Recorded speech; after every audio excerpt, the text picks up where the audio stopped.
In today's Hollywood, time has no meaning. Stars like Jim Parsons, Elijah Wood, and Alexis Bledel can play 20-somethings well into their 30s and 40s. Or where guys like Paul Rudd seemingly don't age.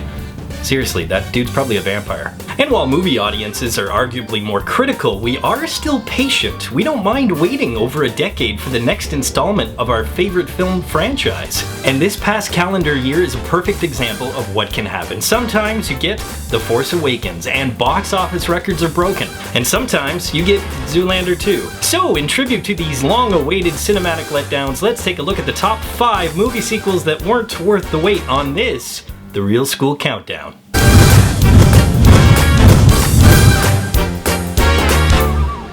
Number 5, 18 Years for Blues Brothers 2000. You would think that after almost 2 decades in the tragic loss of John Belushi that they should have left the original well enough alone, leave it the classic quintessential comedy that it is, especially considering that Belushi was really the heart of the duo. Instead, what we get is a regurgitated plot, a forced and convoluted storyline, and absolutely no chemistry between the cast. Sure, there were still some amazing musical guests. But there was also Buster, a harmonica-playing Macaulay Culkin wannabe who clearly wasn't even really playing the harmonica. And that's unfortunately a common theme that you're going to notice with most of these films on the list. They forced it. And because these filmmakers didn't wait for the right moment, they ended up sullying the good name of the Blues Brothers and Belushi. I for one blame Dan Aykroyd, even though he and John Landis were both part of this sequel. Listen, I would love to remember the guy for classic films like Ghostbusters or the first Blues Brothers, but unfortunately he's a bit of a sellout, who even appears in Adam Sandler Bombs. Number 4, 20 Years for Dumb and Dumber 2. Some scary similarities between this one and number 5. In both cases, there's a comedic duo that achieves almost cult-like status. In both cases, it's nearly or spot on 20 years since the original.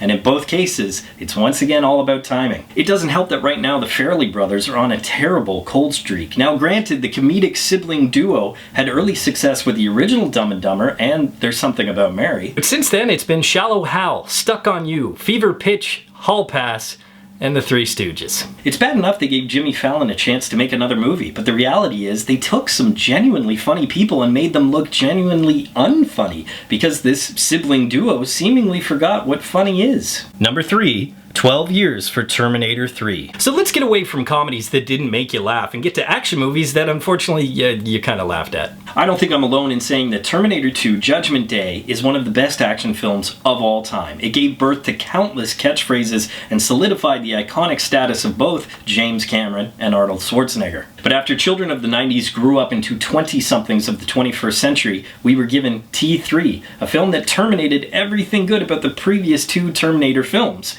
We didn't care about this version of John Connor. The TX was a watered-down downgrade compared to the menacing T-1000, and they literally killed off one of the most badass characters. And how do we find out that Sarah died? Well, basically, the Terminator and John have a conversation and say, oh yeah, by the way, she died. This is arguably the worst Terminator film out of all of the Terminator films, and that's actually saying something. It's the more appropriate Judgment Day, because after this film, the franchise just wasn't the same. And for this to be the long-awaited sequel to the amazing Terminator 2, it's just too little, too late. Number 2, 19 Years for Indiana Jones and the Kingdom of the Crystal Skull. Like I said in the beginning, sometimes you get a Force Awakens because Lucas did the right thing. And sometimes you get Shia LaBeouf swinging through the jungle with monkeys because George Lucas did the right thing. You can't blame Lucas completely because he only wrote the story. David Koepp, in fact, wrote the screenplay, and as we all know, Spielberg directed this film, which makes it even that much more tragic. As if there weren't enough reasons. Before this 4th installment, Koepp had actually given us the first Mission Impossible, the first Jurassic Park, and the first Spider-Man. And of course we all know that Spielberg is, well, Spielberg.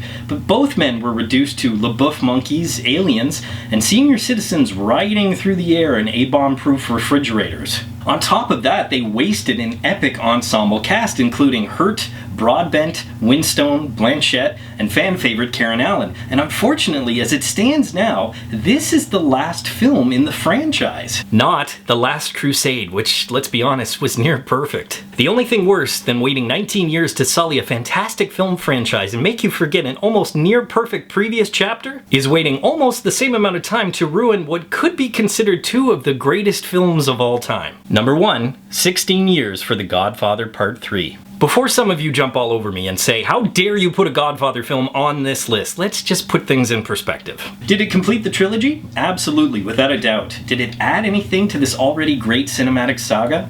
No, it didn't.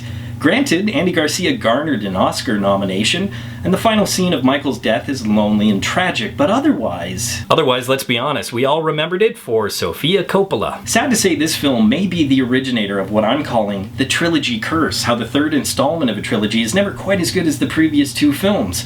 In layman's terms, it's the Dark Knight Rises of Godfather films.